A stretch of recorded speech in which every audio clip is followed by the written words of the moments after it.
Hey guys, this is Space Train, your daily express till the edge of the space, and today we will talk about, what is the speed of light? Grab your tickets and let's go.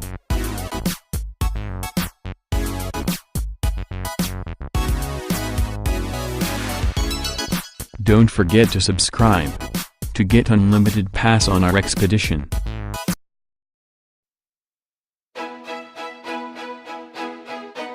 What is speed of light? The speed of light in a vacuum is 186,282 miles per second, 299,792 kilometers per second. Yes, that's a lot. Compared to that, even flesh is running like a turtle, and in theory nothing can travel faster than light. In miles per hour, light speed is, well, a lot. About 670,616,629 miles per hour. If you could travel at the speed of light, you could go around the Earth 7.5 times in 1 second. Early scientists, unable to perceive light's motion, thought it must travel instantaneously. Over time, however, measurements of the motion of these wave-like particles became more and more precise. Thanks to the work of Albert Einstein and others, we now understand light speed to be a theoretical limit. Light speed, a constant called c, is thought to be not achievable by anything with mass. That doesn't stop sci-fi writers, and even some very serious scientists, from imagining alternative theories that would allow for some awfully fast trips around the universe. History of the theory. The first known discourse on the speed of light comes from the ancient Greek philosopher Aristotle, who penned his disagreement with another Greek scientist, Empedocles. Empedocles argued that because light moved, it must take time to travel. Aristotle, believing light to travel instantaneously, disagreed. In 1667, the Italian astronomer Galileo Galilei stood two people on hills less than a mile apart, each holding a shielded lantern. One uncovered his lantern. When the second saw the flash, he uncovered his, as well. By observing how long it took for the light to be seen by the first lantern holder, and factoring out reaction times, he thought he could calculate the speed of light.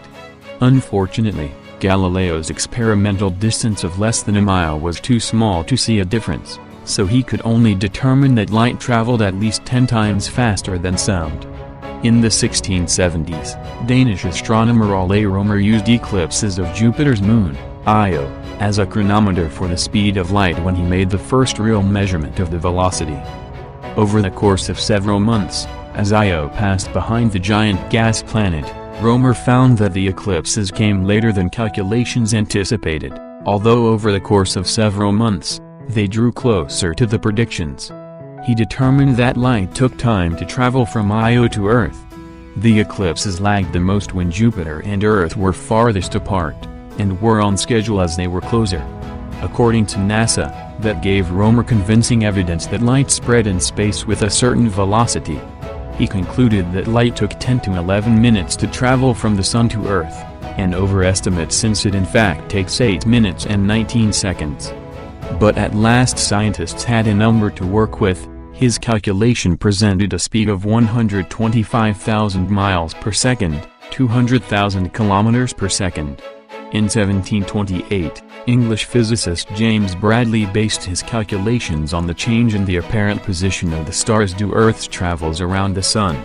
He put the speed of light at 185,000 miles per second, 301,000 kilometers per second, accurate to within about 1%. Two attempts in the mid-1800s brought the problem back to Earth. French physicist Hippolyte Fizeau set a beam of light on a rapidly rotating toothed wheel, with a mirror set up 5 miles away to reflect it back to its source.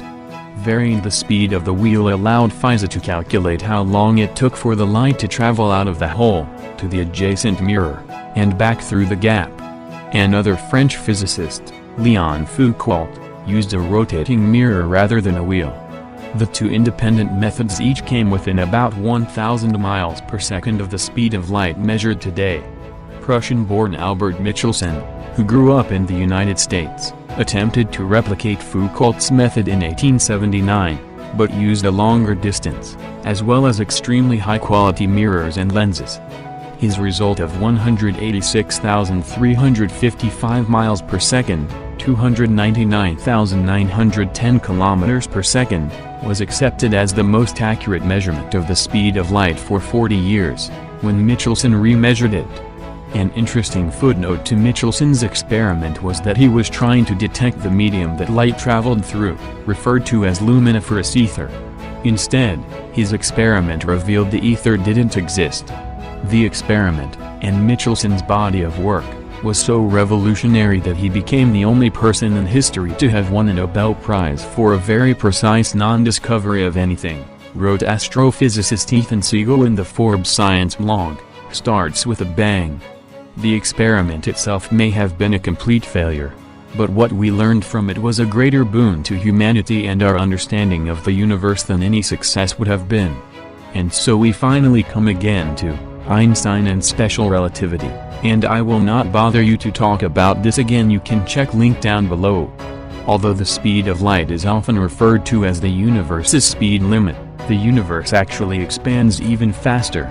According to astrophysicist Paul Sutter, the universe expands at roughly 68 kilometers per second per megaparsec, where a megaparsec is 3.26 million light-years, more on that later. So a galaxy 1 megaparsec away appears to be traveling away from the Milky Way at a speed of 68 kilometers per second, while a galaxy 2 megaparsecs away recedes at 136 kilometers per second, and so on. At some point, at some obscene distance, the speed tips over the scales and exceeds the speed of light, all from the natural, regular expansion of space, Sutter wrote. He went on to explain that while special relativity provides an absolute speed limit, general relativity allows for broader distances.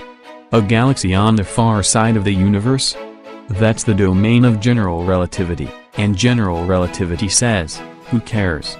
That galaxy can have any speed it wants, as long as it stays way far away, and not up next to your face, he wrote.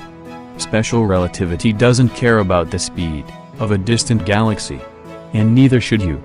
We all agree that the speed of light is limit of speed in the universe, but because of time travel is so fascinating, we just don't give up on the idea that one day we will go faster than that. But what happens when you go faster than the speed of light? Because we also have brain limits, we will talk about that in our next video. There are lots of questions left, so don't space out, and leave some space in your brain for answers. I hope you enjoyed this video. If you want to see more, subscribe and click the bell button to get notifications on our latest videos. If you are still here, grab your knowledge and get out of my train.